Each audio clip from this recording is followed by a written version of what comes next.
I really wanted to check what impact these sounds have on the human system.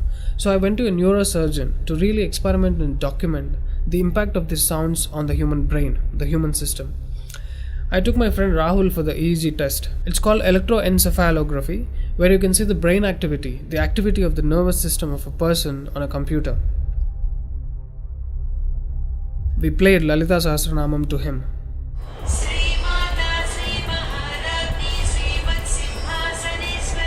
Rahul, relax your face.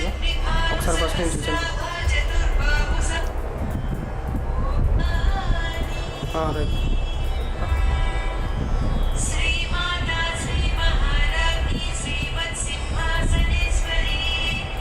The kind of parasympathetic differences that he's getting is anonymous. Oh my god, then I understood. These sounds are engineered in such a way that the rhythm of the chant will go inside your parasympathetic nervous system and will put you into deep sleep within 3 to 5 minutes. First thing is, the chant is some thousands of years old. How could these ancient sages know that these sounds impact the parasympathetic nervous system? This they do it in the night. And in the morning they chant Vishnu Sahasranamam, the 1000 names of Bhagavan Vishnu. And again, these sounds are engineered in such a way that it will wake you up to a peaceful and refreshing state of mind.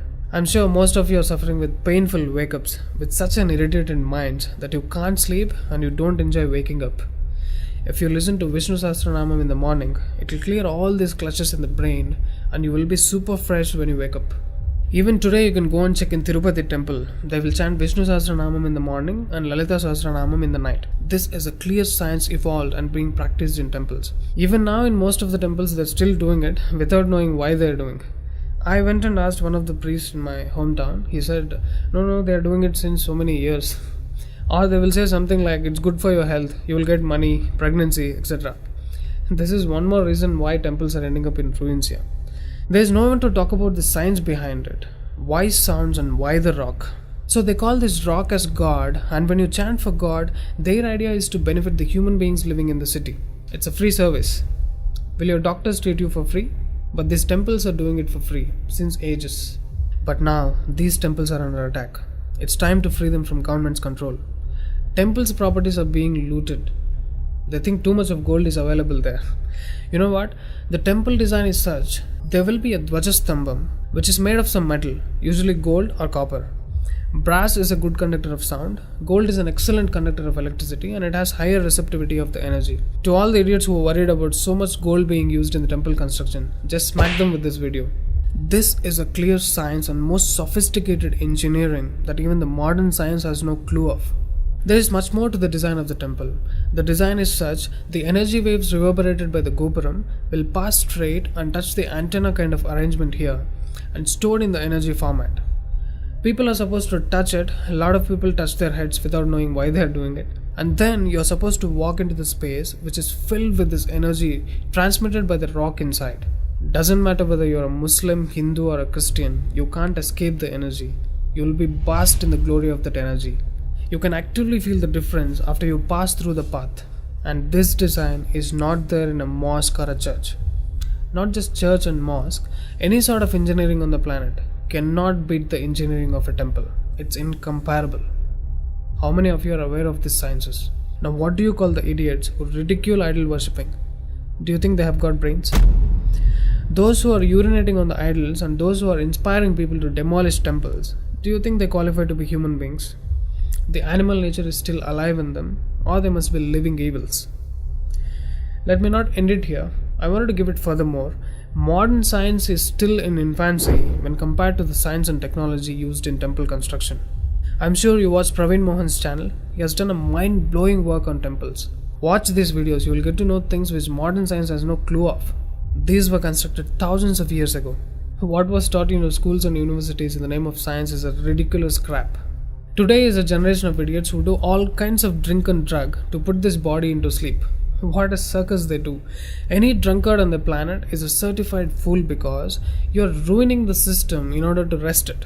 When there is such a beautiful way to rest your system, you find drink and drug as an alternative is the dumbest thing to do.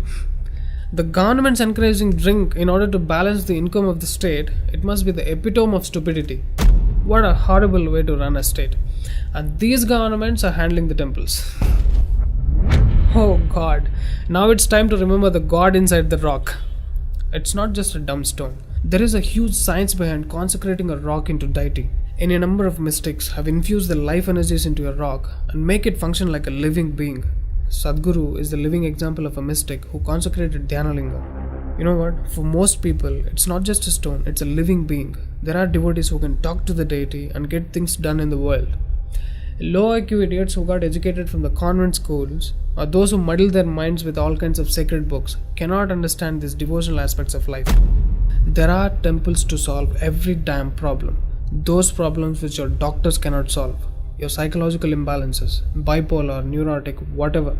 Now, these temples are in ruins. I get tears in my eyes when I look at the condition of these temples. These engineering marvels, which acted as powerful devices to communicate with the cosmos, download the energies from various places of the galaxies, are now in such a horrible condition. Idiots have no idea what these temples are made for. Worst, temples are under government's control. Temple funds are being misused like hell. Temple properties are being sold. Churches are being constructed in those places. Why? Can we all keep the fights aside and unite for the cause? Free temples from government control. Don't think your gods will come and save the temples. You should wake up and do something now. Wherever you are, whoever you are, whether you're a Muslim, Christian or a Hindu, please become a part of the movement. Free temples from Sarkar.